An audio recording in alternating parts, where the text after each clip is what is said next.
Okay, so thank you for joining me today. I really appreciate your time. My name is Kaylen Bendolph. I am 21 years old. I'm from Mobile, Alabama. Right now, I'm living in Livingston, Alabama. I go to the University of West Alabama, and I'm finishing up my senior year, majoring in environmental science. Okay, cool. So, my first question for you today is, have you ever been discriminated against? I have. I am happy to say that, to my knowledge, I don't think it's happened as often to me as I've heard from other African Americans or from other people of color. Um, it's happened if I've went out of state, or if one time in particular, me and my family would go to Florida, and we rent a condo, and we would be the only Black family in the whole place. And we kind of realized people's mannerisms toward us was it was a little off. And we didn't feel as welcome, but we just tried to make it work as best, just to have as much fun as we could. So, have I been discriminated from my race? Yes. As a woman, that as well. So yeah, I've definitely been discriminated as well. And just how did that make you and your family feel when you noticed like the mannerisms from people around you all were different? For me, it was really shock because I didn't really expect it. And coming from my parents' generation, they were born in the 60s, and me being born in 99, in my environment, I was raised around white people, Black people, and Hispanics. So I had, I would think, a great upbringing when it came to different cultures. But for me, it just made me feel sad that what I look like would change the way somebody wanted to treat me or speak to me. For sure. And you mentioned that there were other times that you've been discriminated against because of your race and being a woman. Were there any other experiences that you wanted to share? Definitely. I've had someone tell me that they would not vote for me as far as school elections, SGA, any officer positions within any type of organizations or honor societies. A Black person was discriminating against me towards my sex, and they were like, I wouldn't vote for a female. I just wouldn't do it. And their logic behind it was they don't believe that women could handle a job. They felt like our emotions would get in the way of us fulfilling our duties. And that was, yeah, exactly. It was really like, okay, very shocking and just hurtful, really. But yeah, that was just another example. Yeah, because the day and time that we're in, like day and age that we're in. I mean, it's just shocking that people still really think that way. That women can't be in leadership positions, and that because of our emotions that's going to get in the way. When we're just as capable as men, of putting our emotions aside to get the job done, essentially. Yeah, exactly. And so my next question for you is, have you ever been underestimated in school or at work? I'm sure I remember a time that I have been, like, where it's been brought up to my knowledge. I do remember in some classes where professors were kind of shocked by my ability to do great on the test, or classmates being shocked that I could answer, correct answers back to back or something like that. Just, as a few examples. And how did that make you feel when they showed how shocked they were that you were doing so well in class? I think it just made me realize how clueless some people can be. I don't know whether they were judging me on my race or the way I spoke, or even could have just been because I'm a naturally quiet person. Um, yeah, it just made me feel like they are really clueless. Yeah, for sure. Um, Because like you said, yeah, you might not know why they were giving that judgment of you, but still, in all, I mean, it's just you can't really judge someone based off of looks or just the way they talk. I mean, if a correct answer is a correct answer, Yeah. and skill level shouldn't be there should be no bias towards that skill level. It's if they're smart, they're smart. Kudos to them. Yeah. Yep. And so my next question for you is, have you ever worried about being stereotyped by your peers just from having certain likes or interests, whether that be the type of music you listen to, what you wear, or what you like to watch on TV or movies, etc.? Definitely. So like I said, my major is environmental science, and I go to a small school in a rural town. As far as the on-campus population, it's probably just a little more than 2,000. So it's really small. And for most of my classes, I'm mainly with predominantly white people. There are a few times that I'll find other Black people in classes with me. And also, like fewer women that are in those classes that are focused particularly on my major. And I'm sorry, what was the question? I just started rambling. You're good. The question was, have you ever worried about being stereotyped by your peers for having certain likes or interests, whether that be what kind of music you express that you listen to, or what you like to watch on TV, what kind of movies you like, what kind of clothes you like to wear, any stuff like that?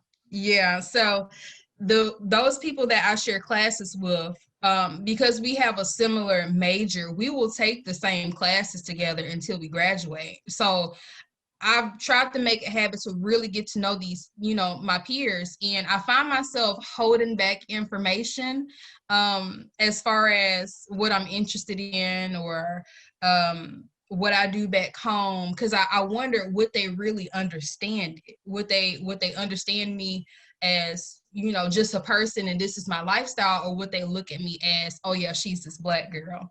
So I've definitely found myself, speaking in a different, I can't think of the word, but just changing the way I speak, or just reserving information because I didn't want to be stereotyped.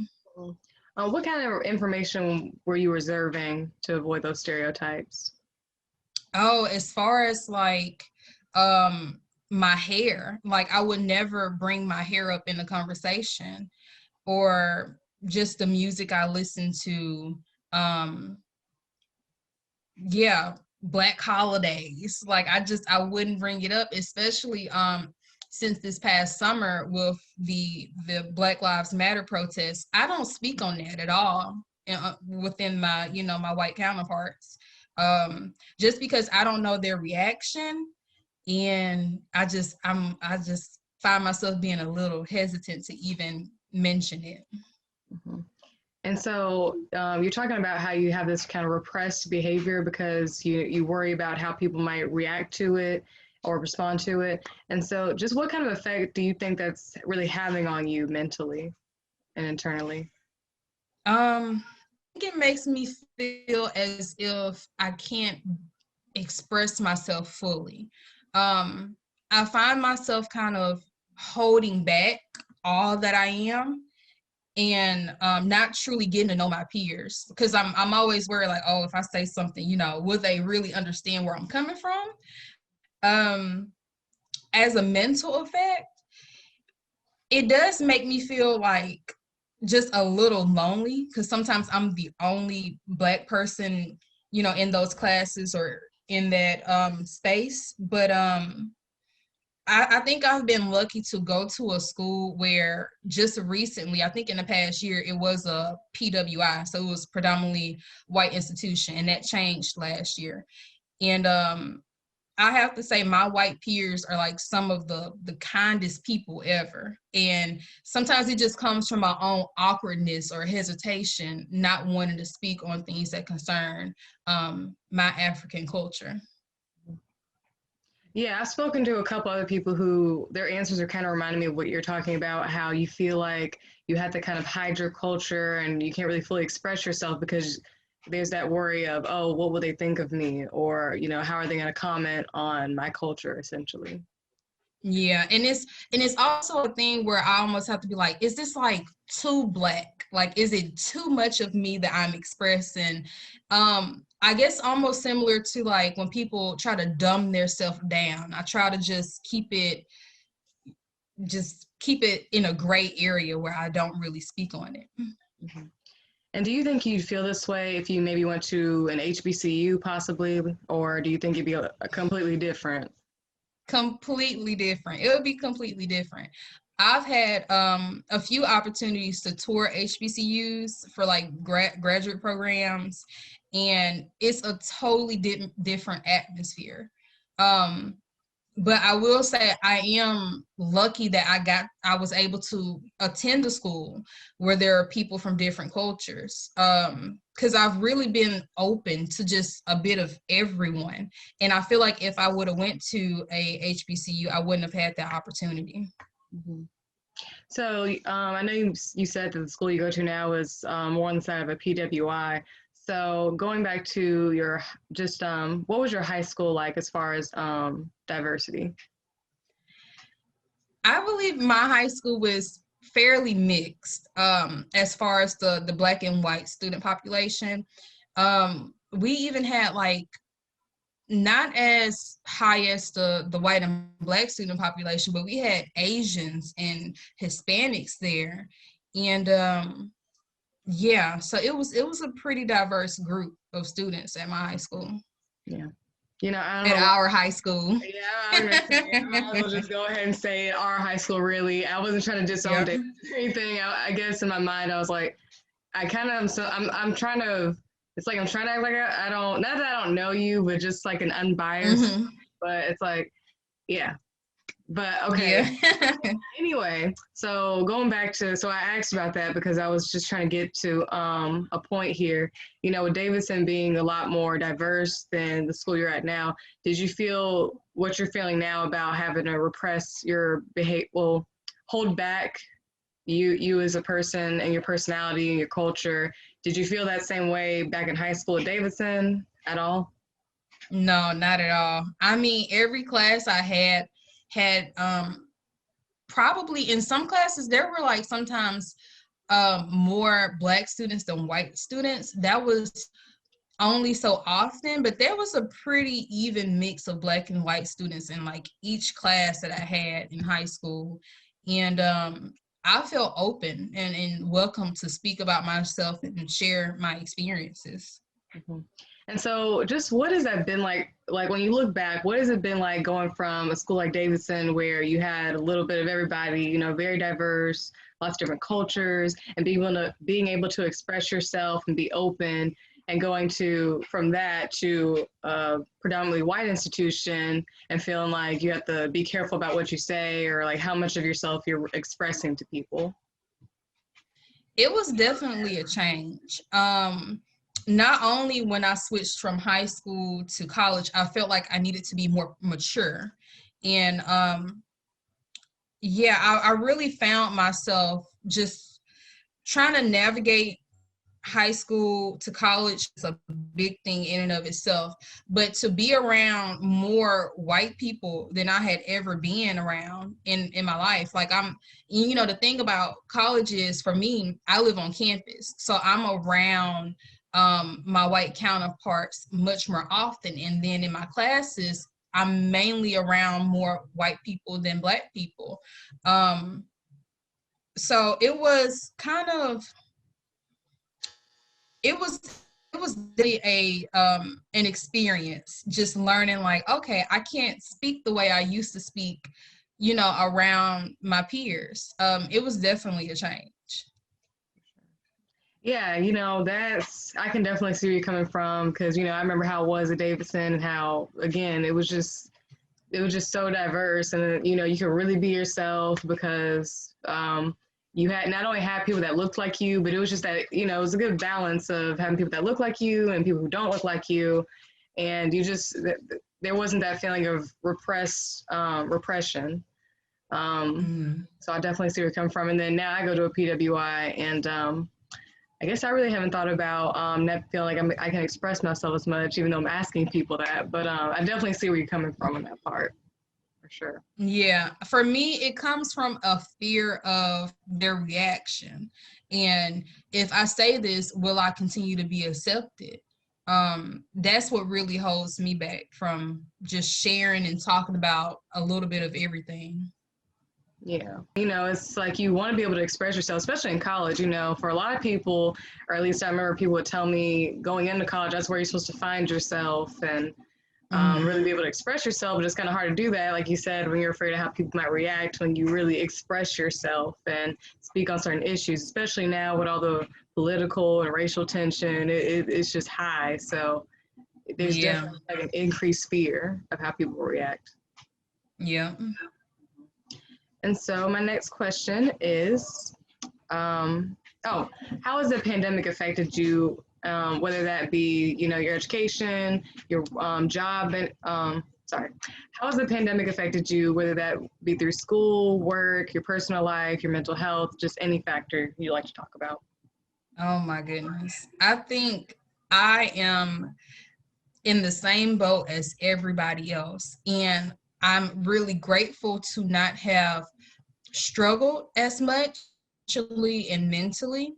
Um, my school, we let out around the beginning of March. And on campus classes where they ended and everything was online. And for one class in particular, which was organic chemistry, that's just the hardest class ever. And to do that online and not have a teacher's, assistance to help you out, it was really difficult. And my mental health got really low at home because I was in my room 24/7. I would sleep in my room. I would lounge in my room. I would work out in my room. I would do homework in my room because that was the only place I could really have time to concentrate. I would go, usually I would go to the public library, if I wanted just a space away from the noise at home, and I couldn't. And just doing that, in however big my small room was, it was really difficult. Financially as well. While I'm at school, I have a work study job, and my school was, I was lucky enough for them. They sent the remainder of our checks to us. And while I was at home, I also have a job when I returned back at home, which was at the movie theater. The movie theaters have been closed since March.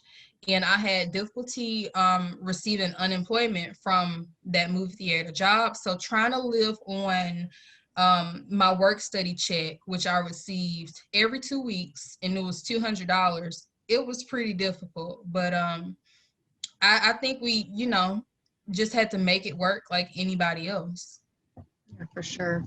I definitely see where you're coming from when it comes to, especially the part about the change of environment when you're trying to study, because it's a lot different trying to study in your room because there's just so many distractions. Even if you have a clean, organized space, you still want to lounge around, still, feel so comfortable that you can just go lay in bed and sleep. So I feel you on that one. That's why I personally would always, when I study, I like to go out of my house, maybe go to a library, just go to another space. So it's not as distracting. Yeah. And I couldn't even do that. So it was Right. just like trying to do the best I can with what.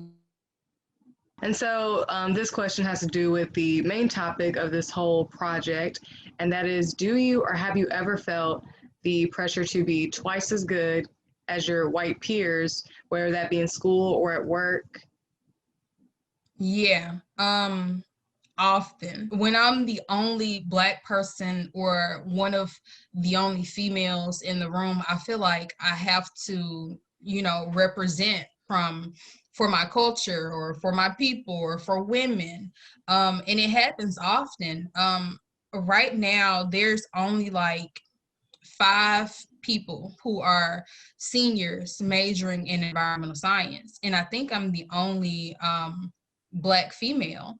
Um, and I may be the only Black female graduating this semester. So I'm not sure if it came from just an internal place where it was like, okay, I'm the only one here. Let me represent the best way I could. And that was working harder than everybody else, studying well, to my knowledge, I was working harder than everybody else, studying more and just really going for it. Yeah, I've definitely experienced that. Hmm. And have you felt that prior? So you, I know that was based on your college experience. Have you ever felt that before you got to college, maybe in high school or middle school, any point before college? Um, I went to a magnet school when I was in middle school, and it was just talk about a change of environment. It was a math and science school. In sixth grade, I was learning seventh grade material, and I was around more white people than I had ever been. In elementary, it was predominantly a Black school. And I found myself feeling like, whether, it was my interactions in class or my homework assignments, I had a feeling like maybe I wasn't measuring up to their success. Um, yeah, so I've definitely felt that before. Hmm.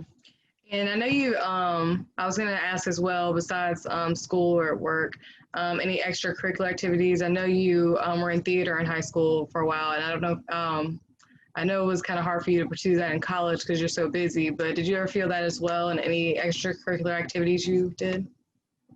Um, as far as theater, I didn't. Theater is like the place where anybody, like regardless of your age or your race or your sexual identity, you are just accepted. And theater is just great for that. And I'm really happy I decided to do theater.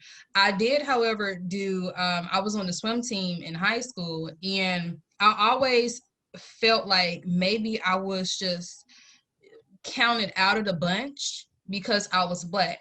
Um, and I say that because I think I was the only Black person on the team. And it just seemed like the coach was not putting much attention and, just an investment in my swimming ability.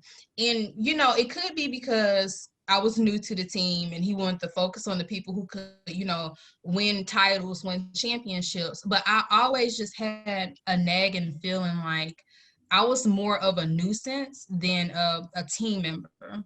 And that really, it really broke my heart because I love swimming and I only did it for 1 year because it just wasn't worth staying to not feel welcome. Yeah, and I think also the reason that may be that feeling that you had is because I'm not too knowledgeable in the history of swimming or the sport and the sport of swimming, but I do know there is that type of racial tension when it comes to swimming because for the longest time, Black people weren't allowed in public swimming pools, and so I know there's that historical context of that. So, and then I guess swimming might also be tied to being predominantly white, kind of the way I guess tennis is, even though there are Black tennis players out there. But I think that there's still that tension where you have, even though you do have players like Serena and Sloane Stevens and Venus and all these great players, there's still always that pressure of, or that expectation that they have to fulfill. Because like you said earlier, it's like you're representing the community or you're representing all Black females in a way because there's just so few of us in those different sports or those fields. Definitely. It is a stereotype that Black people do not know how to swim, but what is more shocking to me is the amount of Black people I come across who say they know how to swim. And I think for me, it's just like, you don't know how to swim. That's like saying that you didn't learn how to walk when you were a toddler, because for us, we live in Mobile. We're pretty close to the coast, and I'm used to being near water. I'm the way I was raised, I took lessons when I was little, and I just kept on progressing from there. So when I was on the swim team, I felt like I had to show up as, yes, I am a Black person and I do know how to swim. I actually know how to swim pretty well. And I felt really disappointed when I knew that I had skill to really, not just be a freestyle swimmer, to do backstrokes and all the different techniques, when when time wasn't being invested in me, I was just a little disappointed. Yeah, no, that's definitely something to be disappointed about, because you want to, first of all, you want to get better at your sport, and you want that support from your coach and your teammates. And when you're not getting that, it definitely decreases your enthusiasm to keep going and be a part of it, because you don't really feel like you're a part of the team. Yeah, exactly. Mm-hmm. And I was going to say, I feel like I can relate to that experience in the sense of, well, in high school, I wouldn't say that I definitely was not neglected, however, but I can see where you're coming from. Okay. So the reason I started this project, or the idea that I came across, is how I used to feel just going out for a match to play whenever people would look at me. And it's kind of like I just had this, I knew that people, they would see me, they were saying, oh, this black girl, she's playing tennis, she probably isn't that good, because, they don't really expect us to, I guess they don't really see a whole lot of us in tennis anyway, and especially in Mobile. So it's like, I guess I figured they would have this low expectation of me. And so I knew that I had to really show up when I was playing somebody, because I was like, I want to defeat those low expectations they have of me, and, show them that, hey, I am actually pretty good. I'm a force to be reckoned with. So yeah. I may not be Serena, but pretty good for the level I was at. So yeah. So my next question for you is, do you feel that people underestimate you because of your race? And that can be in any aspect that comes to mind. I'm sure there are people who assume that I'm not capable of getting A's or just excelling. To my knowledge, are there people? No, I don't think there's, have I visibly seen that? No, but I'm sure there have been people that are just like, maybe she's not, she can't handle this job because she's Black, or maybe she can't, take on this huge task as an environmental scientist. Yeah, I'm sure people have, but to my knowledge, I don't, or at least I don't want to think so. Mm-hmm. Right. It's like you may think that you're sure it's a possibility, but it hasn't visibly jumped at you or anything, or no one's visibly shown that. Yeah. Do you think that there's a chance that you have been, or that you may be in the future, underpaid for the same position as a white coworker? Yes, and being that I'm a senior now and I'm on the job hunt, I don't plan to jump into graduate school right after college. I really just want to get into the work field. That's one of my biggest fears, is that because of the way I look, which is something I cannot change. People have all different crazy beliefs about who I am and how I will act based on their view of me. And it really does just make me feel really sad that even though I'm capable of the work just like a white person, maybe even better, depending on what that field is, I would be paid less, and much more less because I'm a woman. That just, it is frustrating. For sure. Yeah, because, not only is that just a frustrating situation, but it's just so little that you can do to prevent that. Or even when it comes across your mind, or when it's visible that you are being paid less, what can you do? Yeah, I think it's important. Even something I should start doing is understanding the economics of the wage gap between women and men, especially between different ethnicities, and also showing up in whether it's a local legislative act that I can do, just starting small and making sure I could do something. That's always how I viewed it. As long as I can do something to alleviate the problem, definitely a change can happen. Yeah, there's actually an article I came across where it shows the not only the gender wage gap, but also how it varies based on race/ethnicity, varying for females. Yeah, it's ridiculous. I mean, even when you look at I see this so often when it comes to like the rate of infection of COVID. It's like, oh, it's mainly, African Americans and people of minorities who catch it. And That can be from a number of factors. It can be from, our community, health systems, or not having the same advantages that white communities have. Especially being here in a rural town, it's predominantly Black.